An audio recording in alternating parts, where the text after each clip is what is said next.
Have you ever looked into your cat's eyes and wondered what secrets lurk behind that fiercely independent gaze?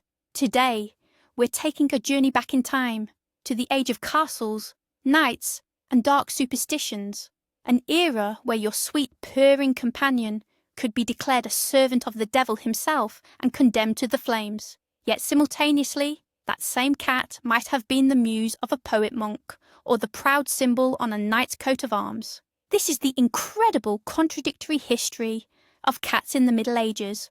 We'll uncover how these animals went from being respected hunters to objects of mass hysteria and hatred, and how that hatred may have cost Europe millions of lives. Get ready, because after watching this video, you will never look at your feline friend the same way again. What is it about cats, do you think, that stirs such powerful human emotions, from outright adoration to deadly fear? Drop your first thought in the comments right now. To truly grasp the scope of the drama that unfolded in the Middle Ages, we need to take a significant step back. In ancient Egypt, cats were practically gods. The cat-headed goddess Bastet symbolized home, fertility, and joy. Killing a cat was a crime punishable by death. Moving to ancient Rome, the cat was seen as a symbol of freedom and independence, often depicted alongside the goddess Libertas. They were valuable companions, primarily protecting granaries from rodents. Roman legions carried them on campaigns throughout Europe, inadvertently spreading the species. So, by the start of the Middle Ages, roughly the 5th century CE, cats were already well established throughout Europe. They had firmly carved out their niche as practical, useful animals. They lived in villages, towns, monasteries, and castles, performing their essential task, hunting mice and rats. No one could have imagined that within just a few centuries, this helpful creature would transform in the eyes of the people into a demonic entity, worthy only of the stake. What went wrong? That is the pivotal question where our tangled and dark history truly begins. In the early Middle Ages, the so-called Dark Ages, following the collapse of the Roman Empire, life was stark and highly pragmatic. People simply didn't have the luxury for complex, symbolic constructs concerning animals. The cat was valued almost exclusively for its utilitarian qualities. Picture a medieval village or town. Sanitation was rudimentary at best. Refuse was often thrown directly into the streets. This created the perfect breeding ground for rats and mice. But rodents were more than just minor pests. They decimated precious grain stores, the very lifeline of the entire community. One poor harvest year could mean famine, and a rat infestation could easily wipe out what little they had managed to gather. In this world, the cat was not merely a pet. It was a true guardian of food security. It functioned as biological warfare against the primary threat to survival. The laws of the era reflected this extreme value. For instance, in 10th century Wales, the laws of King Hywel Dda established a precise price for a cat. A newborn kitten was valued at 1 penny. Once it opened its eyes, that value doubled to 2 pence. But after it caught its first mouse, its price rose sharply to 4 pence, the equivalent value of a fully grown sheep. The penalty for killing a cat protecting the royal granary was a staggering fine. The guilty party had to pile up enough grain to completely cover the deceased animal's body, which was hung by its tail, so that the tip just grazed the floor. This demonstrates how highly the cat's hunting skills were prized. It was an essential component of the medieval household, a small but indispensable cog in the machinery of survival. Its nocturnal habits, silence, and eyes that glowed in the dark had not yet sparked fear, but rather respect for its mysterious and highly effective nature as a hunter. During this period, the cat was simply a cat, a valuable creature living side by side with humanity. Cats held a particularly special place within monasteries. During the Middle Ages, these institutions served not just as centres of religious devotion, but also as vital hubs of culture, education, and scholarship. Monks devoted themselves to copying precious manuscripts, effectively creating true works of art. And here, they faced the same enemy as the common peasant. Rodents, mice, and rats could easily destroy a scribe's life's work in a single night, chewing through priceless parchment pages. For this reason, a cat in the monastic scriptorium was not a luxury, but an absolute necessity. It served as a silent, vigilant guardian of knowledge. The most famous testament to this relationship is a 9th century Irish poem scribbled by an unknown monk in the margins of a manuscript. It is dedicated to his cat named Pangur Bán, which means white fuller. In this moving piece, the monk draws a parallel between his own duties and the cat's work. He writes, "I am Pangur Bán, my cat. We have a similar trade. His mind is set on hunting mice, while mine is set on hunting words." He describes how the cat rejoices upon snagging a mouse in his claws, just as the monk himself rejoices when he manages to resolve a complex theological question. This poem stands as a remarkable testament to the warm companionship shared between humans and animals in that era. There is no hint of the later demonization here. The cat is a friend, a companion, a brother in the hunt. He is not merely useful. He brings joy and serves as a source of inspiration. Such relationships were likely not uncommon. In the deep silence of monastic libraries, where monks spent long, isolated hours, the presence of a quiet, purring creature must have been a genuine comfort. The cat was a living reminder of the simple, harmonious world of God's creation, a comforting contrast to the complex and sometimes agonizing theological searches the monks pursued. Pangur Bán has become a symbol of that bright side of medieval cat history, a side we will, unfortunately, speak of less and less as we delve further into the ensuing centuries.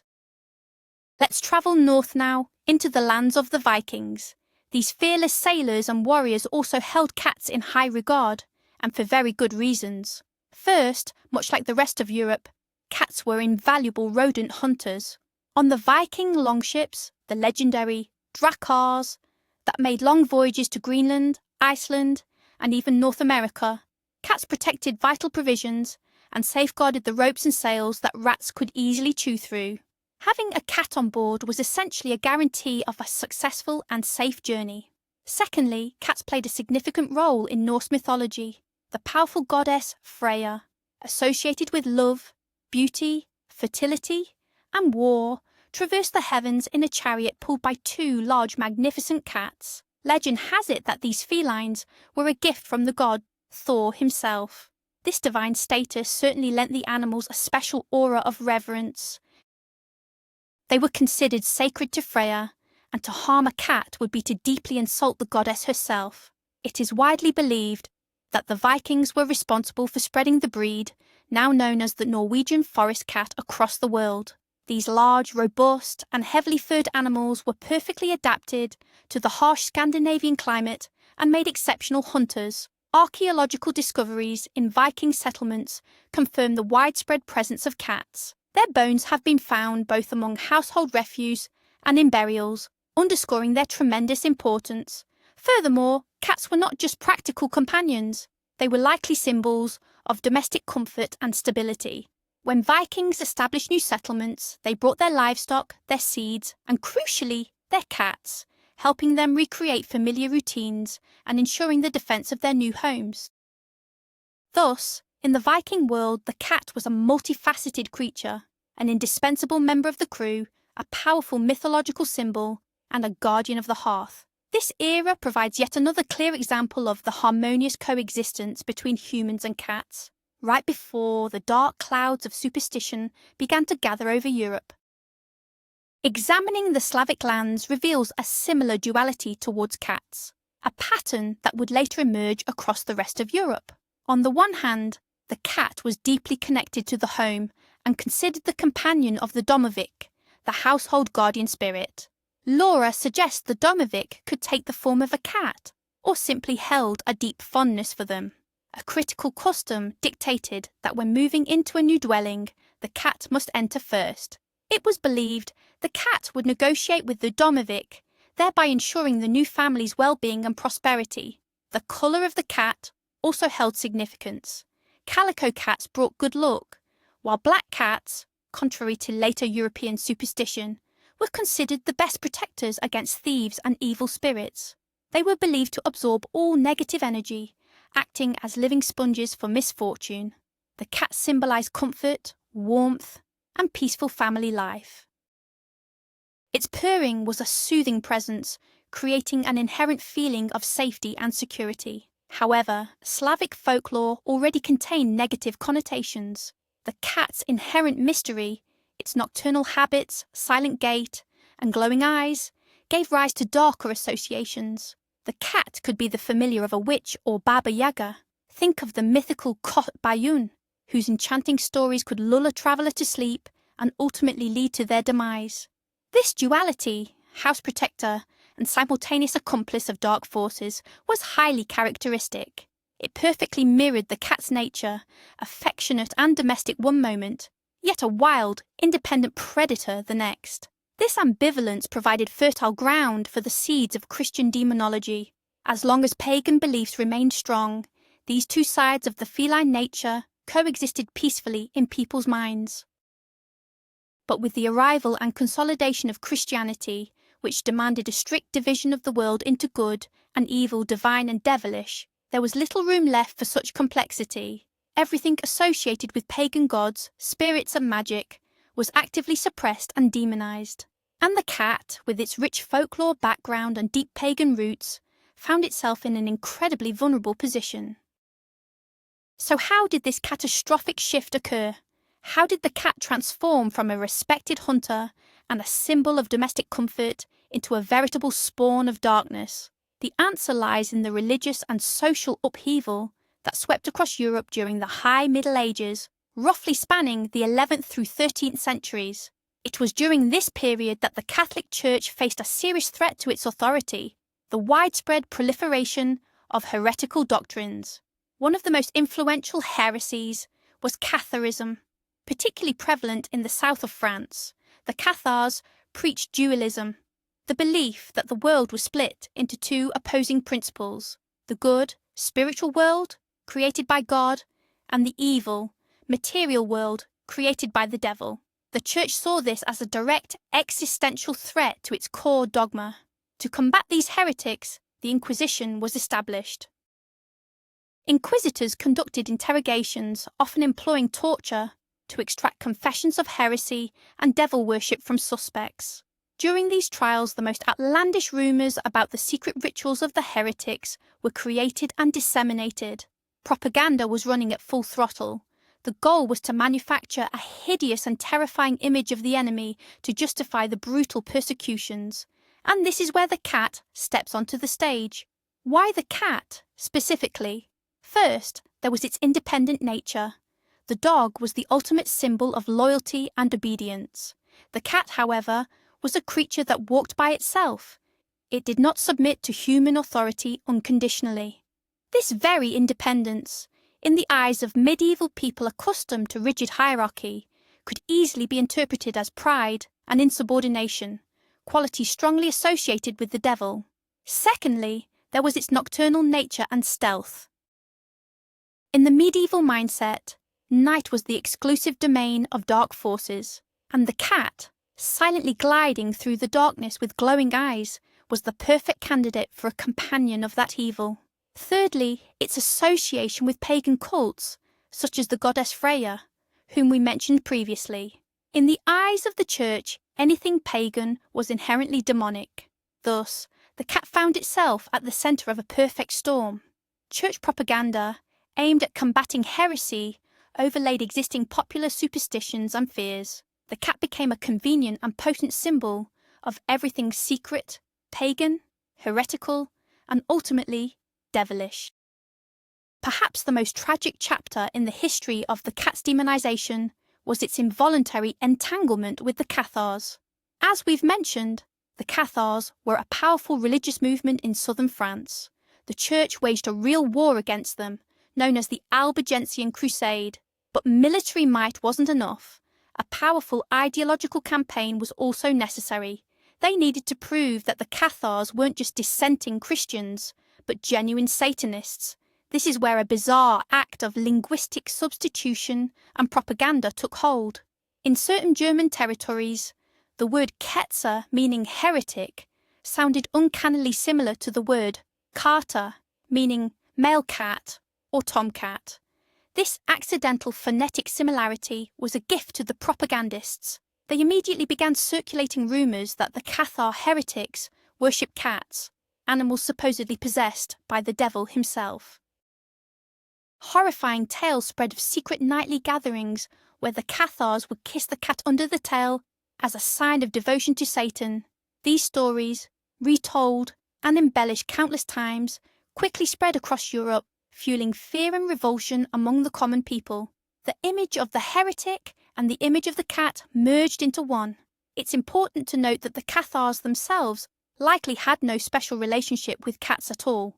They were ascetics who preached love for all living things, so it is highly improbable that they tormented these animals or, conversely, deified them. This entire narrative was purely a campaign of disinformation designed solely to discredit the enemy. But this lie had monstrous consequences, specifically for cats. The logic presented to the uneducated medieval mind was simple and stark. If heretics worship cats, then cats must be heretical, diabolical creatures.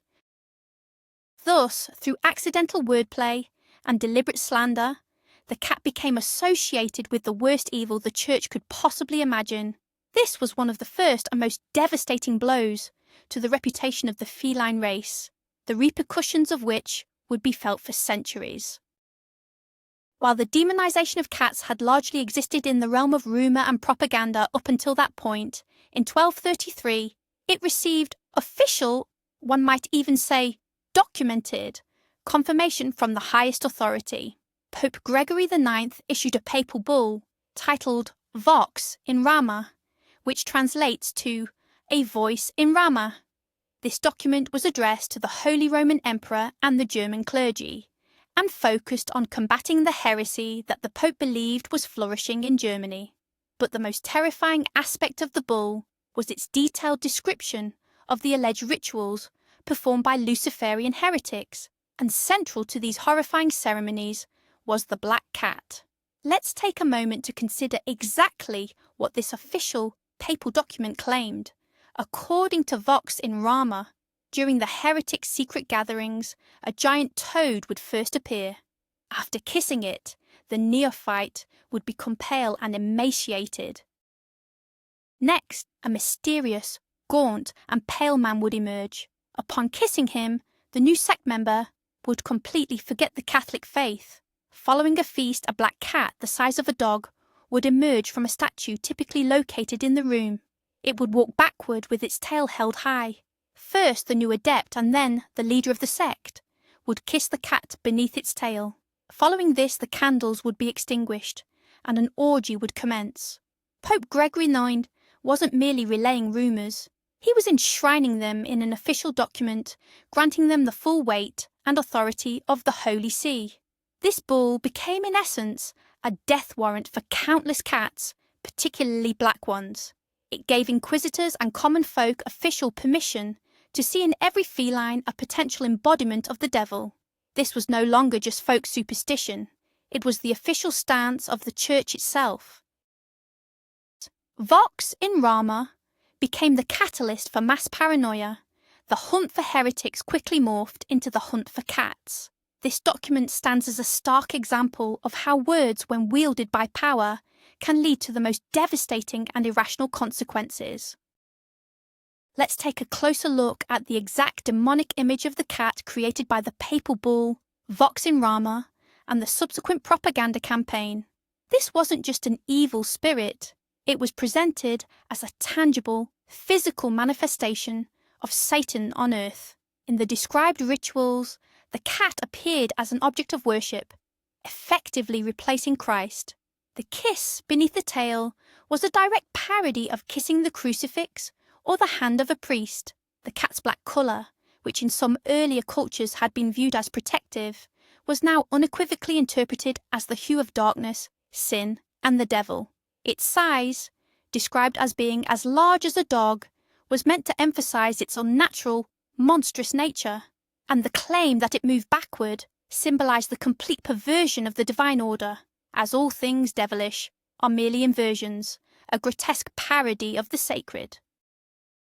This imagery was actively disseminated through sermons, stories, and later, visual representations. People were systematically taught to fear cats. Their independent nature was now seen as cunning treachery. Their nocturnal activity was proof of participation in witches' sabbaths. Even their purring, once a soothing sound, could now be heard as a devilish murmur or incantation. The cat's ability to appear and vanish silently, its flexibility and agility, none of these were seen as traits of a fine hunter. They were proof of its supernatural, demonic essence. The cat became the perfect vessel for all human anxieties, the fear of darkness, the unknown, temptation, and sin. It was nearby in every household, yet it remained alien and mysterious. This very mystery, which once inspired respect, now bred suspicion and hatred. It is vital to understand that for the medieval person, whose worldview was saturated with religious doctrine, the line between the real and the supernatural was extremely thin. If the Pope himself declared that the devil appeared in the form of a black cat, then that was the absolute truth, and any black cat encountered on the street might not be just an animal, but the Prince of Darkness himself, seeking new souls to corrupt. The association of the cat with the devil became deeply entrenched in the public psyche from this moment on. This provided crucial ideological fuel for the witch trials that were igniting across Europe. The witch hunts, which peaked much later, during the 15th through 17th centuries, drew their origins directly from these earlier medieval fears. Virtually no accusation of sorcery was considered complete without the mention of a familiar, an animal-shaped spirit helper. In the vast majority of cases, this familiar was identified as a cat. The belief was that the devil granted the witch this assistant to carry out her wicked tasks, casting curses, inflicting sickness upon people and livestock, and poisoning village wells. It was also widely rumoured that the familiar fed on the witch's blood, drawing sustenance from a specific, telltale witch's mark found upon her body. Any woman, particularly if she was solitary, elderly, lived remotely and kept a cat, was automatically subject to immediate suspicion. The cat was thus transformed from a mere pet into tangible, damning evidence of her alliance with the devil. The interrogation records of the Inquisition contain countless confessions brutally extracted under torture, in which women recounted how their cats spoke to them, offered advice on dark magic, or even transformed into full-fledged demons. The image of the witch, accompanied by a black cat on her shoulder, became truly archetypal.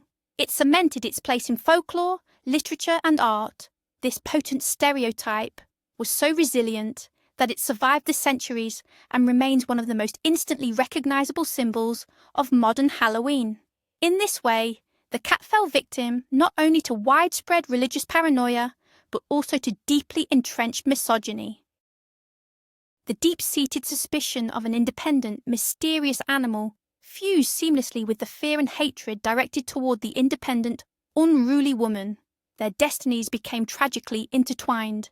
An accusation of witchcraft levelled against a woman often sealed the death sentence for her pet as well. Cats were routinely burned at the stake alongside their mistresses, treated as if they were two halves of one demonic partnership, a single, unholy alliance. The irrational terror surrounding cats was so profound that these animals were literally dragged into court and judged under the full severity of the law. In the Middle Ages, these so-called animal trials were surprisingly common. To us, this sounds completely absurd, but for the people of that era, it was a deadly serious legal process. They genuinely believed that if an animal committed a crime, say, a pig mauled a baby, or a bull gored a person, it had to face the courts just like any human defendant. The animal was assigned legal counsel, witnesses were called, and if found guilty, it was executed, usually by hanging or burning. Cats, too, frequently found themselves in the dock. However, they weren't generally tried for common crimes. Their charges were far more sinister: witchcraft and direct association with the devil. One of the most notorious incidents took place in 15th century France. Several cats were officially charged with being witches' familiars and participating in the Sabbath. They were tried, convicted, and publicly burned alive in the town square. These proceedings weren't merely acts of cruelty. They carried profound symbolic weight.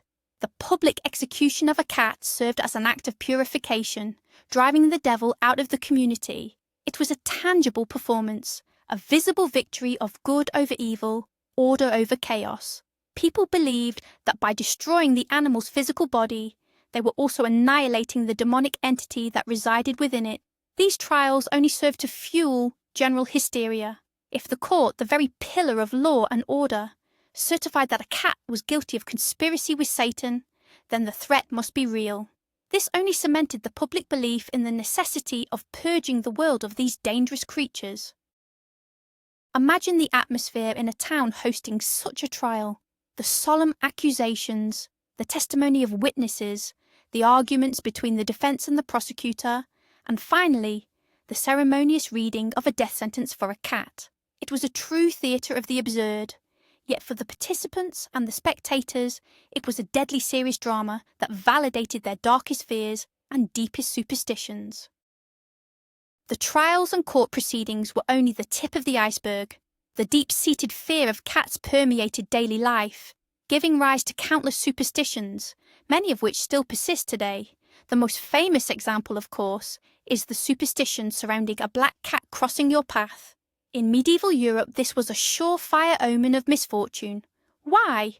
Because people believed they weren't seeing just a cat. They thought it was the devil himself, or perhaps a witch in feline disguise attempting to cross their path and cause them harm. To ward off bad luck, one had to spit over their shoulder, cross their fingers, or simply turn around and take a different route. Other beliefs held that cats could steal the breath from sleeping infants, bring about disease, or even conjure up devastating storms at sea. If a cat jumped onto the bed of an ill person, it was seen as a sure sign of imminent death. Cats were associated not just with witches, but also with heretics, lepers, and other societal outcasts. Any unusual behaviour from a cat could be interpreted as a bad omen. Even simple purring, as previously mentioned, was often viewed as sinister. These superstitions were passed down through generations, growing richer in frightening detail. They became deeply woven into folk culture and an integral part of the medieval worldview. Critically, these beliefs had very real and tragic consequences. People began the mass eradication of cats. They were drowned, burned alive, stoned, and thrown from church towers. Black cats were, naturally, the most vulnerable targets, but suspicion could easily fall upon any animal. The domestic cat, once a protector and companion, was transformed into an enemy that had to be exterminated. This irrational war against an entire species, fueled by potent fear and ignorance, swept across many regions of Europe. Unknowingly, people severely disrupted a fragile ecological balance that had taken centuries to establish. By destroying the natural predators of rodents, the disastrous consequences of this short-sighted violence were quick to follow. Among the most brutal and savage manifestations of anti-cat sentiment were the ritual mass killings of these animals, often held during major holidays. The city of Ypres in Flanders, modern-day Belgium, gained particular notoriety for this.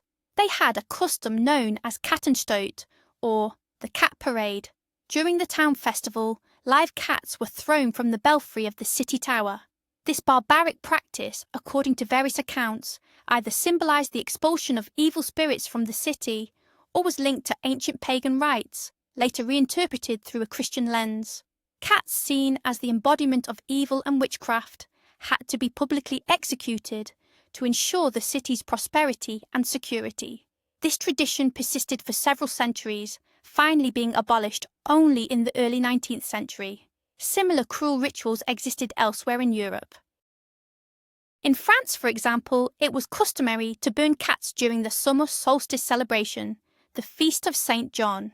In Paris, a tall stake was erected in the Place de Grève, with a bonfire lit beneath it. Dozens of cats were placed inside a special cage or sack and raised above the flames.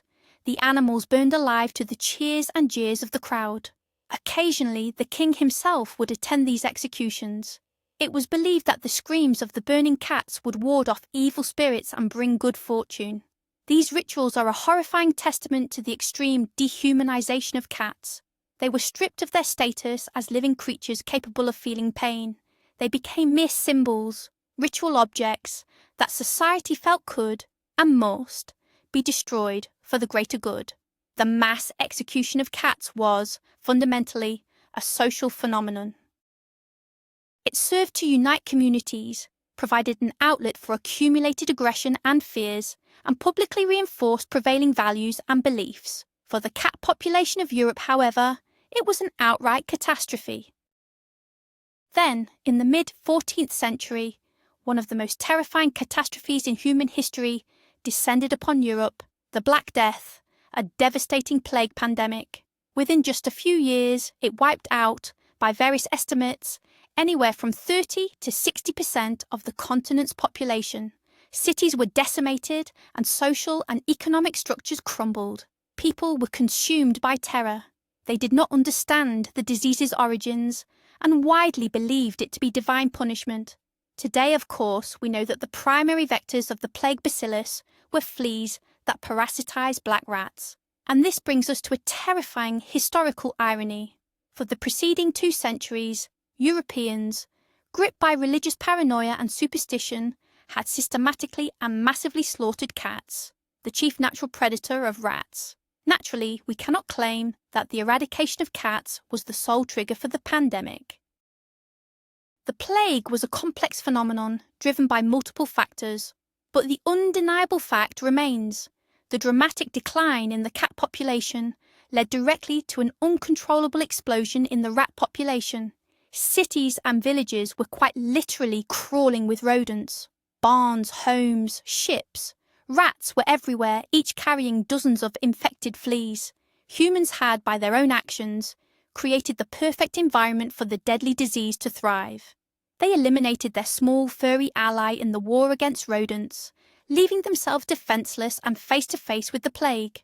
This stands as a tragic testament to how superstition and ignorance can lead to terrifyingly real, tangible and catastrophic consequences. The very people who burned cats to cast out the devil were in reality throwing open the gates for a genuine biological plague.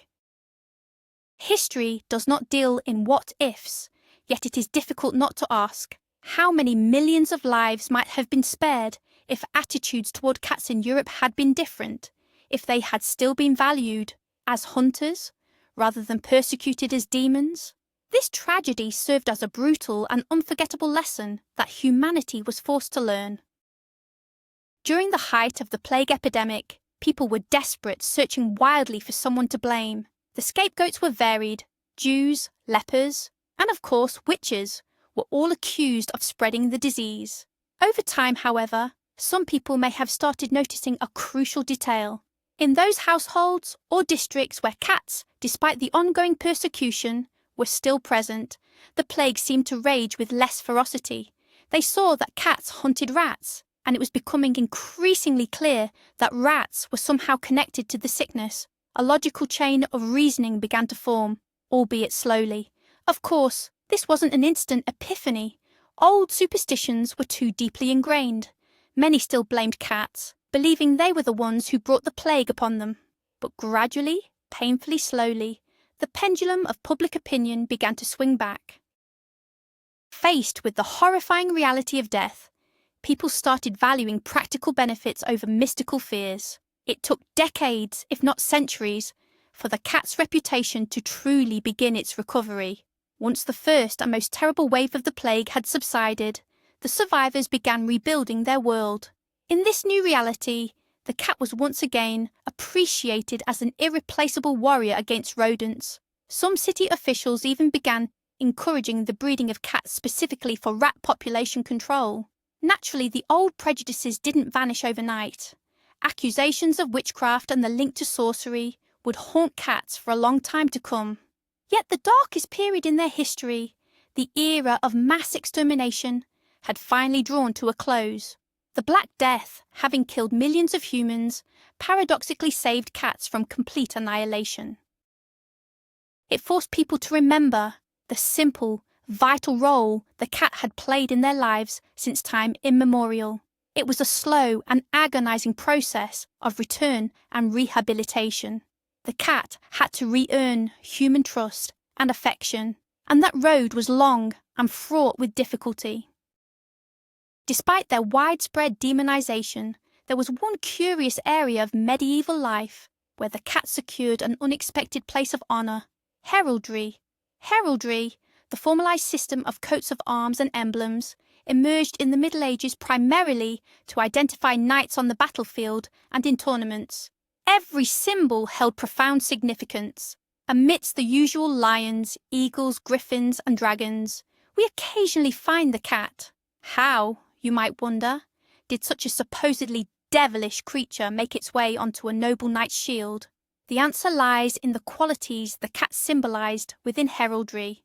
These were traits of honor, primarily independence, freedom, and vigilance. A famous motto often accompanying the feline crest was, "Touch not the cat, but a glove." This served as a stark warning to enemies. We are independent, we cherish our freedom, and we are ready to fight. The cat on a coat of arms also signified cunning, agility, and the ability to see in the dark, a clear metaphor for foresight and anticipating danger. The cat crest was utilised by several prominent families throughout Burgundy, Germany, and particularly Scotland. For instance, the Scottish clan Chatan, a confederation of several clans, adopted the wild Scottish cat as their emblem.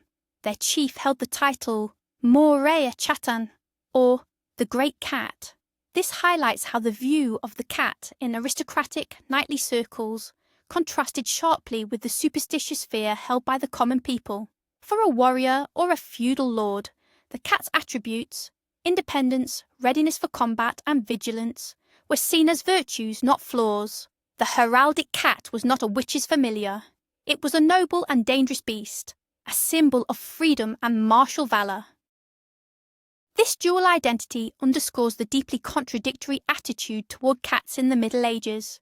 In the same society at the same time, the cat could be burned in the town square as a demonic entity, or proudly emblazoned on a knight's shield as the ultimate symbol of prowess. But what about the powerful elite? Did kings, queens, and powerful nobles keep cats as pets?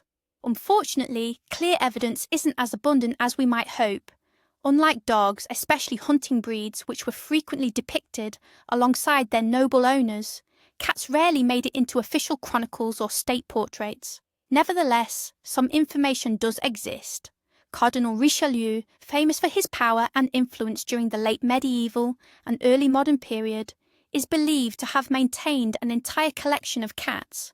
He reportedly gave them elaborate names and looked after them devotedly. Even earlier periods offer suggestions that cats lived in royal courts.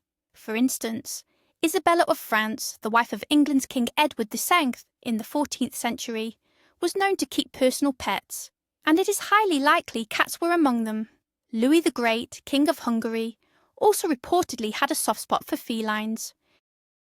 However, in most cases, cats in castles and palaces served the same utilitarian function they did in commoners' homes, hunting mice. A castle with its sprawling kitchens, pantries and cellars was a veritable paradise for rodents. Therefore, keeping cats was vital for protecting food stores and maintaining hygiene. It is probable that some of these working cats eventually became personal favourites. It's easy to imagine a lonely queen in her private chambers finding solace in the company of an affectionate cat. But these relationships remained entirely private, rarely being documented for posterity. In the official culture of the time, the cat was not considered a noble animal, a fitting companion for a monarch, unlike the falcon or the greyhound. Nevertheless, the very fact of their presence in royal residences suggests that even at the very top of the social hierarchy, their practical usefulness outweighed superstitious fear. The royal cat may not have been an object of adoration, but it was certainly a valuable and essential resident of the palace. While cats rarely grace formal painting, they are found quite frequently in medieval manuscripts, particularly illuminated ones, and here Their images are surprisingly diverse and highly symbolic. On the one hand, we see cats in their usual practical role, mouse hunters, often right there in the margins of serious religious texts, next to profound theological discussions about God and salvation. The monk artist would draw a humorous little scene, a cat playing with a mouse or chasing after it. These drawings, known as marginalia, introduced an element of humour and liveliness into the strict world of the book. They seemed to say, yes, we are contemplating the eternal but earthly life, with its small dramas, goes on. In these specific illustrations, the cat is just that, a simple, playful and agile creature. On the other hand, the cat often served as a potent allegorical symbol in these manuscripts. For instance, in fables and parables, the cat could symbolize laziness, cunning, or hypocrisy. The scene where a cat toys with a mouse before the kill could illustrate the cruelty and deceptive affection of the devil, playing with a sinner's soul. In religious scenes, the cat was sometimes depicted near Judas at the Last Supper, symbolizing betrayal, or next to Eve during the fall, hinting at temptation. However, there were also positive connotations. In scenes of the Annunciation or the Nativity, a cat peacefully sleeping at the Virgin Mary's feet could symbolize domestic tranquility, peace, and even evil, successfully overcome. Thus, the medieval artist employed the cat's image as a universal symbol, capable of carrying diametrically opposed meanings depending on the context. This underscores the duality of its perception. It was both a beloved household creature and the embodiment of devilish cunning. Studying these manuscript miniatures offers us a unique opportunity to peek into the medieval mind and see just how complex and multifaceted the world of animals truly was for them.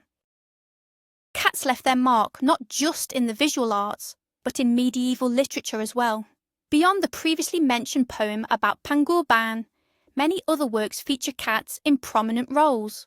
One of the most famous examples is the Roman de Renard, a cycle of satirical poems hugely popular in 12th and 13th century France. The protagonist is Renard the cunning fox, and one of his constant adversaries is Tybert the cat. Tybert is an ambiguous character. He's smart and cautious, yet simultaneously proud, and his overconfidence often leads him into trouble. He's not an embodiment of pure evil, but rather represents a typical feudal lord, complete with virtues and vices. Cats frequently appear in fables as well, continuing the classical tradition established by Aesop. In these short moralistic stories, the cat typically symbolizes cunning, hypocrisy, and hidden threat. For example, there is the famous fable of the old rat, who advises her kin to tie a bell around the cat's neck to hear its approach, a story that has become synonymous with a good idea that is ultimately impossible to execute. In 14th century England, Geoffrey Chaucer also references cats in his Canterbury Tales, using them as part of the domestic backdrop to illustrate the life and customs of the era. Folk tales also featured cats prominently. Consider the prototype of the famous Puss in Boots, which has clear medieval roots. In these stories, the cat often appears as a magical helper or a trickster, using his cunning and resourcefulness to help his master achieve success. The literary portrayal of cats, much like their depiction in art, was highly diverse. They reflected the entire spectrum of human emotion toward these animals, ranging from sympathy and respect for their agility to suspicion and fear of their inherent cunning. Literature both documented and shaped public perception, and when we look into its mirror, we see the same contradictory, dualistic attitude toward the mysterious creature living right beside us. Given the widely varying attitudes towards cats, ranging from recognizing their practical utility to outright demonization, it's hardly surprising that their legal status during the Middle Ages was highly ambiguous. As previously mentioned, early barbarian legal codes, such as those in Wales, placed a high value on the mousing cat, imposing severe fines for its killing. These laws were purely utilitarian. The cat was seen as valuable property, and its destruction required compensation. Similar statutes existed elsewhere in Europe. In Saxony, for instance, stealing a cat incurred a penalty, Crucially, these laws didn't protect the cat as a living creature, but rather as a useful asset belonging to its owner. However, as the demonization of cats intensified, their legal standing began to shift dramatically. Once a cat was deemed a witch's familiar or an embodiment of the devil, it effectively fell outside the scope of the law entirely. It ceased to be a legal object and became a target of religious persecution. It could, and often should, be destroyed without fear of punishment. Furthermore, killing such a cat was frequently viewed as a righteous act, a service to God. This created a truly paradoxical situation. On the one hand, secular law might protect a farmer's barn cat catching mice. On the other hand, ecclesiastical law, the law of the church, demanded the destruction of the cat belonging to a lonely old woman suspected of witchcraft. Everything hinged on context and whether the specific animal was viewed as useful property or as an accomplice of the devil. There was no single, unified, or universal legislation governing animals. The law was fragmented and often contradictory. Secular statutes regulating property could coexist awkwardly with church mandates founded on theological dogma.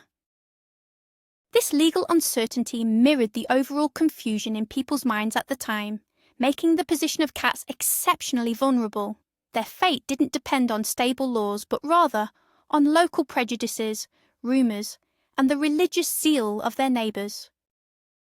The ship's cat held a special and consistently crucial place throughout the Middle Ages. Seafaring back then was grueling, perilous, and absolutely vital for both trade and exploration. Almost every vessel, from the smallest trading cog to the largest military galley, carried a cat, or often several. The reasons behind this practice were profoundly pragmatic. Firstly, protecting supplies. Ships carried provisions meant to last weeks or months, and a single rat infestation could wipe them out instantly, condemning the crew to potential starvation. The cat was the only truly dependable defence against this scourge. Secondly, preserving the ship itself. Rats chew through everything: ropes, canvas, and structural timbers. Damage to vital rigging in the open ocean was a recipe for catastrophe. Thus, the cat was far more than just a mouser. It was a living guarantee of the vessel's integrity and the crew's survival. Thirdly, sailors were notoriously superstitious, and they attributed mystical powers to their feline crewmates. A cat on board was widely believed to bring good fortune. They claimed the cat could even predict the weather through its behaviour. A playful cat meant fair winds ahead, a sneeze predicted rain, and if a cat washed its face against the grain, it signalled an imminent storm. Killing a ship's cat was considered a cardinal sin, one that would certainly invite a disastrous storm and doom the vessel. Consequently, the cat was a fully respected member of the crew. Though living in conditions far removed from domestic comfort, they were highly valued and fiercely protected. Interestingly, within the isolated, all-male environment of a ship, land-based superstitions concerning witches and the devil seemed to lose their power. Life at sea dictated its own rules, prioritising practical utility and time-honoured nautical law above all else. The ship's cat was ultimately a living symbol of survival, good fortune, and order. In fact, it is thanks to these very seafarers that cats spread globally, arriving on new continents and isolated islands. While their counterparts on land were often feared or even burned at the stake, at sea, cats were revered talismans and indispensable crewmates, contributing in their unique way to the age of exploration. In the Middle Ages, the life and perception of a cat hinged entirely on its environment, whether it lived in a bustling city or a quiet village. In the countryside, where life was deeply intertwined with agriculture, the utilitarian view of the cat persisted longer and was far more ingrained.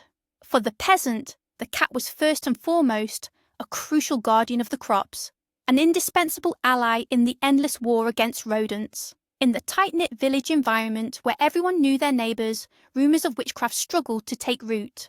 While ancient folk superstitions certainly existed, they were often simply part of inherited folklore, lacking the aggressive, hysterical edge seen in urban centres. The rural cat was essentially a semi-feral creature. It lived near the homestead but was expected to hunt for its own sustenance.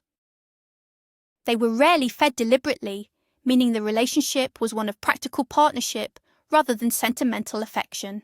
In the city, the situation was dramatically different. Medieval towns were congested, filthy, ridden with disease, and rife with social inequality. This created the perfect breeding ground for mass hysteria and widespread fears. It was in these urban centres that the Inquisition operated most aggressively.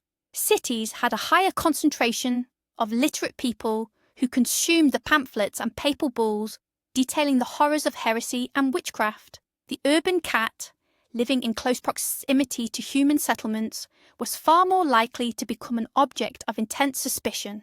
While a solitary woman keeping a cat in a village might be overlooked as part of the scenery, the same woman in a city could quickly become the target of accusations and persecution. Furthermore, cities hosted larger populations of feral cats that often gathered in packs. These packs, roaming the dark, nocturnal streets, easily inspired dread and became associated with demonic forces. The city served as the epicenter for new ideas, including the deadly concept of the cat's demonic nature. This fashion for cat hatred gradually seeped into the countryside, but in the villages, practical common sense offered longer resistance to this wave of irrational fear. Medieval medicine, rooted in the humoral theory of the four bodily fluids, blood, phlegm, yellow bile, and black bile, had little resemblance to a scientific understanding of disease. Consequently, the role of the cat within this system was as contradictory as it was in every other area of life. On the one hand, cats were sometimes utilised for therapeutic purposes. Recipes existed that called for the use of feline body parts to prepare various remedies. For example, cat fat was believed to treat gout, while dried and powdered cat feces were recommended for certain other ailments. While this may sound barbaric to us today, using animals in medicine was standard practice at the time. In these contexts, the cat was viewed simply as biological raw material, stripped of any mystical aura. But on the other hand, cats were frequently blamed for spreading sickness. We have previously discussed the notion that they could supposedly steal the breath from an infant, effectively causing suffocation. It was also widely believed that witches, using their cat familiars, could inflict various maladies upon people and livestock. A cat's breath was often thought to be poisonous, and its fur was believed capable of causing illness. During epidemics, including the plague, cats were often killed alongside dogs, as they were feared carriers of contagion. People lacked any understanding of the true mechanisms of infection transmission and acted solely based on their deep-seated fears and prejudices. This resulted in an absurd dichotomy. In some cases, the cat was killed to make medicine out of it, and in others, it was slaughtered to halt a disease it was supposedly spreading. This starkly illustrates the chaos that reigned in medieval medical practice and within the minds of the people themselves. A scientific approach was non-existent, and the line between genuine treatment, magic, and outright superstition was virtually indistinguishable. The cat, as ever, found itself at the epicenter of these contradictions, transforming from a mythical remedy one moment to a mythical source of pestilence the next. Interestingly, one of the most positive associations linked to cats actually originated in antiquity and reached the Middle Ages, yet it barely caught on. We are referring, of course, to the cat as a symbol of liberty. In ancient Rome, the cat was frequently depicted alongside Libertas, the goddess of liberty. This was due to the cat's inherent independence, its refusal to submit or serve, which sharply contrasted with the loyalty of dogs. The cat truly walks alone, making its own choices freely. This symbol held great significance for Romans who valued civil liberties. Even after the fall of the Roman Empire, the symbolism didn't entirely vanish. It persisted, as we've noted before, in certain heraldic traditions. A coat of arms featuring a cat alongside a motto celebrating freedom was a direct descendant of this ancient practice. However, in the context of medieval society, built upon rigid hierarchy and feudal vassalage, the concepts of independence and personal liberty were far from central ideals. Quite the opposite. Disobedience, pride, and self-will were considered sins. The primary virtues were humility, obedience, and unwavering loyalty to one's liege lord. Consequently, the cat's independence was viewed negatively in this environment, seen as a sign of diabolical pride rather than noble liberty. This ancient symbol was utterly foreign to the medieval worldview. It simply had to wait for its time. It was only much later, during the Renaissance, and especially the early modern period, when ideas of humanism, individual rights, and freedom regained prominence, that the cat's image as a symbol of independence returned to European culture. But during the Middle Ages, this aspect of its nature merely provided further grounds for suspicion. The cat was simply too free for an unfree world, making it alien and dangerous in the eyes of people accustomed to living within the strict confines of the feudal system. When discussing the persecution of cats in the Middle Ages, it's incredibly easy to fall into the trap of believing that every single European hated and hunted these animals to extinction. But that's simply not true. History is rarely black and white. It's crucial we dispel the myth of this total, widespread hatred. First, as we've often emphasised, the practical utility of cats never disappeared. Peasants, sailors, monastic scribes, warehouse owners, all these people continued to value cats for their hunting skills. To them, a cat wasn't a symbol of the devil. It was a basic necessity for survival. Second, the geography of persecution was highly uneven. The hysteria reached its peak in the Germanic lands, France and Switzerland, places where the Inquisition was strong and actively combating heresy. However, in England, for example, attitudes toward cats were far calmer. There were no mass burnings there, and the superstitions were generally milder. Third, even in the most paranoia-ridden regions, there were always people who continued to love their cats, despite official propaganda and public pressure. We will never know their names, but they certainly existed. These were the simple human relationships that never made it into the historical chronicles. A child's love for a kitten, the attachment of a solitary woman to her pet, the friendship between a monk and the monastery cat, all this existed parallel to the official demonology. People hid their cats, protected them, and simply ignored the prejudices. Therefore, we shouldn't view the Middle Ages solely as an era where everyone was hunting cats. It was an age defined by deep contradictions. The official ideology imposed by the Church coexisted with folk wisdom, practical necessity, and simple human affection. Hatred of cats was a powerful force, but it was far from universal. A key reason why cats became so deeply associated with witchcraft stemmed from their unique bond with women. In patriarchal medieval society, women occupied a subordinate position. Their primary role was often reduced to the functions of a wife and mother. However, there were always women who fell outside these strict boundaries: widows, spinsters, herbalists, and midwives. These women often lived alone, were economically independent, and possessed knowledge, such as in herbalism, that evoked a mixture of respect and deep suspicion from those around them. And very often, the companions of these solitary women were cats. For a woman lacking family and social status, a cat might be the only living creature close to her, a vital source of warmth and affection. In turn, the cat, especially in an environment where the animal was often persecuted, could find sanctuary and food with such a woman. A unique bond formed between them, based on mutual support, and perhaps the similarity of their outsider status in society. This alliance, an independent woman and an independent animal, was highly suspicious to the patriarchal mind. It simply didn't fit the established order. A woman was supposed to be with her husband, not a cat. A cat was supposed to catch mice, not be an object of affection and careful attention. This tandem was viewed as something unnatural, incorrect, and therefore diabolical.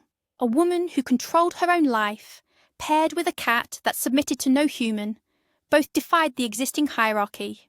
Therefore, when the witch hunts began, these exact women and their pets became the initial targets. The woman-cat relationship was swiftly criminalized and demonized. This was not merely a fight against sorcery. It was a battle against female independence, and the cat, tragically, became the unwilling symbol of that hated independence. Even medieval architecture bears the subtle, yet undeniable imprint of the cat. I'm talking about what were known as cat holes, or cat flaps. These were small openings cut near the bottom of doors, walls, or even gates. Their purpose was brilliantly simple: to allow the cat unrestricted movement throughout the house, barn, or monastery, freeing them from relying on people to constantly open and close doors. This humble invention speaks volumes. Firstly, it confirms that cats were kept indoors specifically for crucial rodent control. The cat needed access to every corner where mice might hide. Secondly, the cat flap is evidence of people acknowledging the animal's unique nature. They understood that the cat was a nocturnal hunter, requiring the freedom to come and go at any hour. Creating a dedicated opening was a practical demonstration of respect for the cat's lifestyle and recognition of its essential role. These historic cat doors can still be spotted in ancient structures across Europe, in castles, churches, and farmhouses.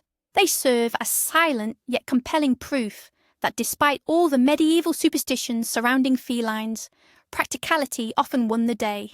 Imagine a man who, by day, might hear a sermon on the cat's supposed demonic essence, yet by night, quietly cut a dedicated hole in his door for his working Mauser. This small architectural element perfectly embodies the duality we so often discuss. It reveals how, in daily life, people constantly navigated the compromise between mystical fears and essential domestic needs.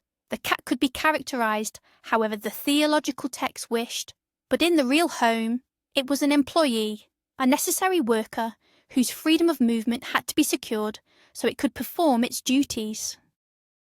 Cat sounds, purring and meowing, were subject to widely varied interpretations throughout the Middle Ages. Purring, an entirely unique phenomenon that remains somewhat mysterious even today, caused particular confusion. In a positive light, perhaps in the quiet solitude of a monastery cell, the sound might be perceived as calming and soothing, a symbol of domestic comfort and harmony. However, when fear and suspicion reigned, that exact same sound could take on a sinister quality. Where did this strange rumbling come from? Was it the manifestation of some hidden internal power? Since people didn't understand its nature, anything incomprehensible was easily labelled as diabolical. The purr of a cat sitting on the lap of a woman accused of witchcraft could be presented in court as proof of her connection to evil forces, as if the cat were whispering incantations to her. Meowing was also interpreted variably. A simple meow, a request for food or attention, was generally viewed neutrally, but loud, piercing feline concerts, particularly during mating season, struck fear into people's hearts. These nightly screams, often compared to the wailing of infants, were thought to be the sounds of a Sabbat, the very voices of demons gathering for their dark business. It was believed that witches could understand the feline language and communicate with their familiars through meows. Any sound made by a cat could be interpreted either positively or negatively, depending entirely on the context and the listener's disposition. In a world where omens and portents lurked around every corner, feline sounds provided fertile ground for all manner of superstitious interpretations, further deepening the suspicion surrounding these animals. The medieval legacy regarding cats has proven incredibly resilient. Many of the fears and prejudices born during that dark era persist today, albeit in a weakened, almost vestigial form. The superstition of a black cat crossing your path is a direct descendant of the medieval fear of the witch's familiar. While few people today truly believe in the devil, the instinctive urge to avoid bad luck still makes some change their course. The image of the witch on a broomstick with a black cat on her shoulder is a cliché deeply cemented in our culture thanks to those medieval witch trials. We see it in children's stories, movies, and on Halloween postcards. The very notion that a cat is a cunning, sly, or self-serving animal is largely an echo of those times, when their fierce independence was often interpreted as devilish pride. In stark contrast, the dog remains universally recognised as the symbol of unconditional loyalty and friendship. However, the positive image of the cat, the protector that brings good fortune, also has medieval roots. The Japanese maneki neko statue, waving its paw, or the English belief that a black cat in the house is good luck, exemplify an alternative, positive viewpoint that also persisted across various cultures. The history of cats in the Middle Ages is more than just a collection of quaint or gruesome facts. It serves as a potent reminder of how easily fear, ignorance, and propaganda can transform an innocent creature into an enemy. It is a profound lesson in how irrational beliefs can lead to genuinely catastrophic real-world consequences. By studying this history, we gain a deeper understanding not just of the past, but also of the present. We see how deeply embedded in our culture, and even in our subconscious, are the shadows of the distant and deeply contradictory Middle Ages. So, what was the cat's journey through the Middle Ages really like? It was a true drama, a rollercoaster ride of extremes. It went from an indispensable hunter in barns and a muse for monks, to the literal embodiment of the devil, burned at the stake. From a symbol of freedom on knightly coats of arms to damning physical evidence in witch trials, the climax of this tragedy was, undoubtedly, the Black Death. By systematically destroying the cat, its main ally in the war against rats, medieval Europe may have unwittingly signed its own death warrant. It was a brutal, bloody lesson that forced people to rethink their views and slowly, agonizingly slowly, begin to return the cat to its rightful place alongside humanity. The history of the cat in the Middle Ages is a mirror reflecting all the fears, hopes, delusions, and contradictions of the era itself. It shows us how thin the line is between adoration and hatred, and how easily one can morph into the other under the pressure of ideology and mass hysteria. Thank you for taking this journey with us. If you found this interesting, please don't forget to subscribe to the channel and hit the like button on this video. It truly helps us keep creating new content. Now, we have a question for you. Which of the facts we discussed today did you find the most shocking or surprising? What part of this story stood out to you the most? Share your thoughts in the comments below. Let's discuss.